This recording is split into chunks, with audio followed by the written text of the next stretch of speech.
Assalamualaikum warahmatullahi wabarakatuh. Halo semuanya, perkenalkan nama saya Kezia Putri Pratiwi dari SMK Swadaya Global School dari kelas 12A. Kali ini saya akan menjelaskan apa itu emulsi. Menurut Farmakope Indonesia edisi 4, emulsi adalah sistem dua fase yang salah satu cairannya terdispersi dalam cairan yang lain dalam bentuk tetesan kecil. Selanjutnya ada komponen sediaan emulsi. Yang pertama ada komponen dasar.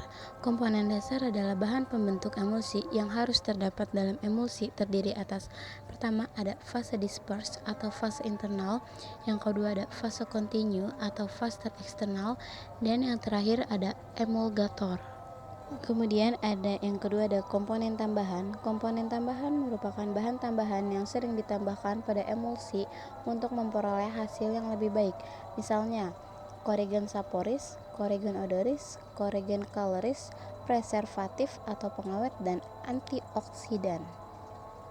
Emulsi memiliki dua tipe, yaitu yang pertama ada oil in water atau minyak dalam air, yang kedua ada water in oil atau air dalam minyak. Selanjutnya, emulsi memiliki 4 teori. Yang pertama ada teori tegangan permukaan, yang disebut dengan daya kohesi atau daya tarik-menarik antar molekul sejenis. Suatu zat selalu sama sehingga pada permukaan suatu zat cair akan terjadi perbedaan tegangan karena tidak adanya keseimbangan daya kohesi. Tegangan yang terjadi dinamakan dengan tegangan permukaan. Tegangan yang terjadi mengakibatkan dua cairan tidak dapat tercampur. Tegangan yang terjadi antara dua cairan itu disebut dengan tegangan bidang batas. Penambahan emulgator akan menurunkan dan menghilangkan tegangan permukaan yang terjadi pada bidang batas sehingga antara kedua zat cair tersebut akan mudah bercampur. Yang kedua ada teori orientasi bentuk baju. Teori ini menjelaskan fenomena terbentuknya emulsi berdasarkan adanya kelarutan selektif dari bagian molekul emulgator. Setiap molekul emulgator dibagi menjadi dua, yaitu ada yang bersifat suka air atau hidrofilik dan ada yang suka minyak atau lipofilik.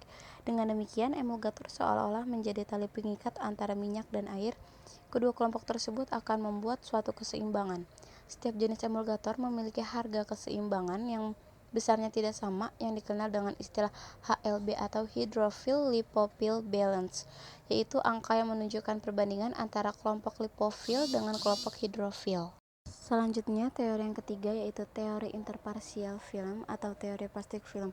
Teori ini mengatakan bahwa emulgator akan diserap pada batas antara air dengan minyak sehingga terbentuk lapisan film yang akan membungkus partikel fase internal. Dengan terbungkusnya partikel tersebut, usaha antar partikel sejenis untuk bergabung menjadi terhalang. Dengan kata lain, fase disperse menjadi stabil. Selanjutnya, teori yang keempat yaitu teori electric double layer atau lapisan listrik rangkap. Jika minyak terdispersi ke dalam air, satu lapisan air yang langsung berhubungan dengan permukaan minyak akan bermuatan sejenis, sedangkan lapisan berikutnya akan mempunyai muatan yang berlawanan. Dengan demikian, seolah-olah tiap partikel minyak dilindungi oleh dua benteng lapisan listrik yang saling berlawanan. Benteng tersebut akan menolak setiap usaha partikel minyak yang akan melakukan penggabungan menjadi satu molekul yang besar. Dengan demikian, antara sesama partikel akan tolak-menolak dan stabilitas akan bertambah. Selanjutnya, pada pembuatan emulsi ada yang namanya emulgator. Emulgator terdiri dari tiga. Yang pertama ada dari emulgator dari tumbuh-tumbuhan, yaitu ada gom arab, tragakan, kondrus, agar-agar. Emulgator lain seperti pektin, metik, selulosa, CMC 1-2%. Kemudian yang emulgator dari hewan itu ada kuning telur dan Adeps lanai. Dan yang ketiga ada emulgator dari mineral.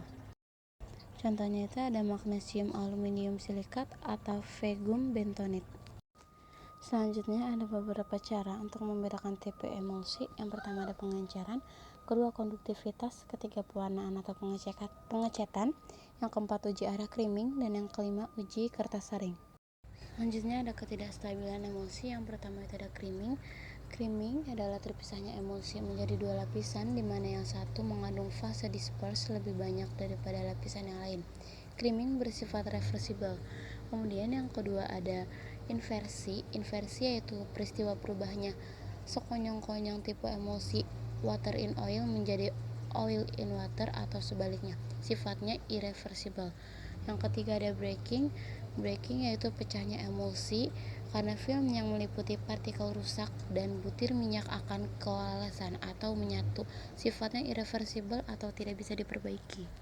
Selanjutnya ada metode pembuatan emulsi. Yang pertama ada metode gom kering atau metode kontinental, yaitu zat pengemulsi atau gom Arab dicampur dengan minyak, kemudian tambahkan air untuk pembentukan korpus emulsi, baru diencerkan dengan sisa air yang tersedia. Yang kedua ada metode gom basah atau metode Inggris, yaitu zat pengemulsi ditambahkan ke dalam air atau zat pengemulsi umumnya larut agar membentuk suatu mucelago, kemudian perlahan-lahan minyak dicampurkan untuk membentuk emulsi. Setelah itu baru diencerkan dengan sisa air. Metode yang terakhir yaitu metode bottle for buzz, digunakan untuk minyak menguap dan zat-zat yang bersifat minyak dan mempunyai viskositas rendah atau kurang kental. Selanjutnya saya akan menjelaskan tentang perhitungan HLB yang terdapat pada sidang emulsi. Mohon disimak ya. Oke, jadi untuk perhitungan HLB dalam pembuatan emulsi, di sini ada satu soal. Soalnya itu dalam pembuatan 100 ml emulsi tipe oil in water diperlukan HLB campuran 15 sebagai emulgator campuran span 40 HLB-nya 12,2 dan twin 40 HLB-nya 19,2. Bobot campuran sebanyak 5 gram. Berapakah bobot masing-masing diperlukan emulgator di atas? Nah, jadi di sini pertama kita tulis diketahuinya dulu. Kita tulis diketahuinya. Oke, diketahuinya yang pertama HLB campurannya 15. Ini kita tulis dulu di sini. Tulis di sini HLB campurannya itu 15. Terus yang kedua span 40. Span 40-nya itu 12,2. Berarti di sini tulis span 40-nya itu dengan HLB 12,2, kemudian yang twin 40 dengan HLB 19,2, twin 40 HLB-nya 19,2, kemudian dengan bobot campurannya sebanyak 5 gram. Berarti di sini dengan bobot campurannya itu 5 gram. Oke. Yang ditanyanya itu berapa bobot masing-masing yang diperlukan. Oke, berarti di sini bobot masing-masingnya. Oke, bobot masing-masing tanya. Sini kita jawab. Yang pertama kita tulis dulu span 40-nya. Span 40-nya 12,2. Sini 12,2. Kemudian dengan twin 40-nya itu ini twin 40-nya itu 19,2.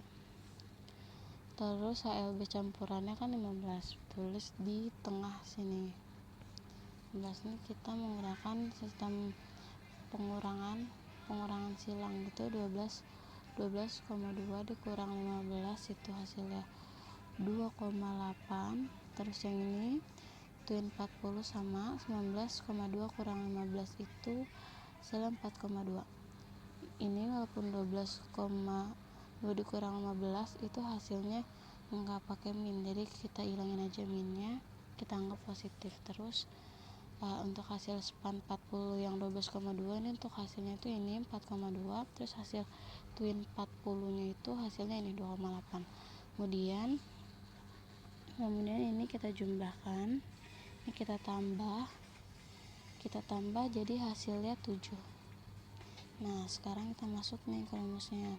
Itu span 40 yang pertama itu 4,2, kita taruh hasilnya dari hasil span 40 12,2 itu hasilkan 4,2 per 7. 7 ini dari hasil ini per 7 dikali 5 gram ya, 5 gramnya itu dari si bobot campurannya ini.